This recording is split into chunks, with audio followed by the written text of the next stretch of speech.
What's up, everybody? Welcome back to the channel and more Hail Caesar coverage. So today we're going to take a look at the Al-Andalus list, basically covering 10th through 13th centuries. So, you got a couple things to look at here. Reconquista, of course, Taifa, Caliphate of Cordoba, Sack of Santiago, and Granada as well.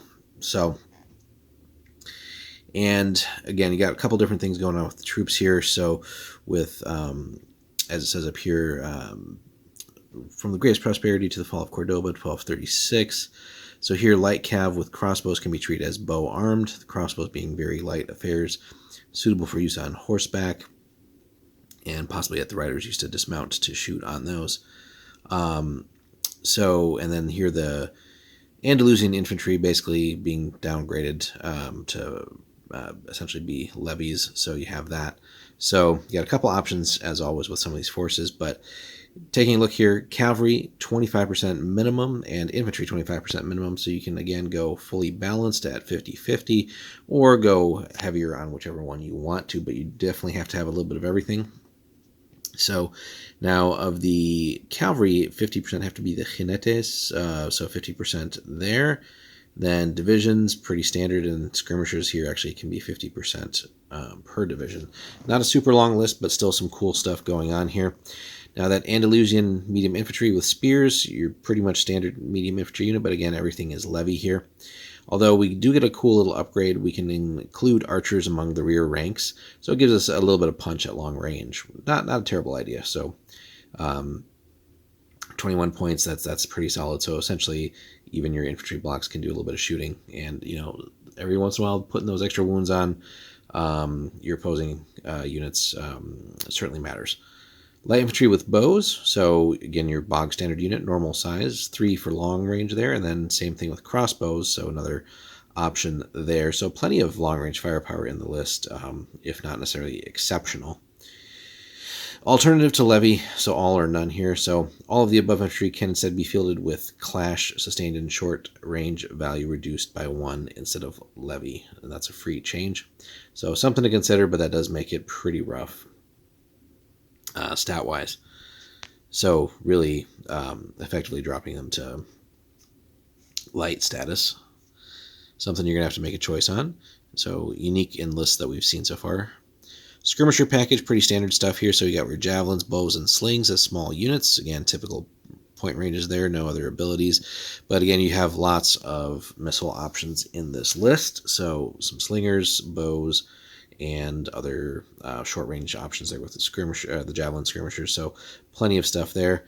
The real oomph of the list is going to come in the mounted area, though. So the Andalusian Knights are pretty solid, your typical heavy cavalry unit with spears and or javelins, 30 points a pop, but if we want to spend a little bit more, we can actually give them lances for that extra power there.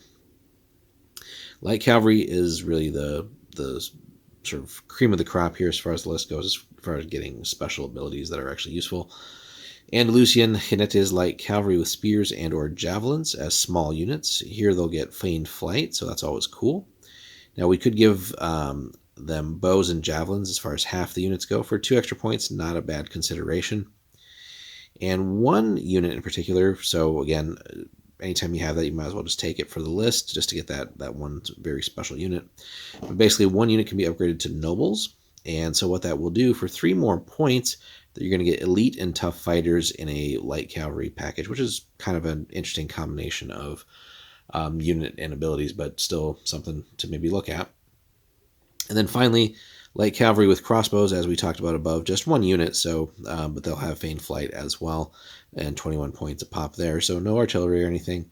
And then your typical leadership of 8 across the board here. So a fun little list, definitely towards the weaker side. Again, dealing with all the levy stuff, you're going to have at least some of them. But overall, I think the list does have quite a bit of shooting relative to the number of units that are even available. So it's going to be another one of those where you're definitely going to have to rely on that, I think, to soften up the opposition.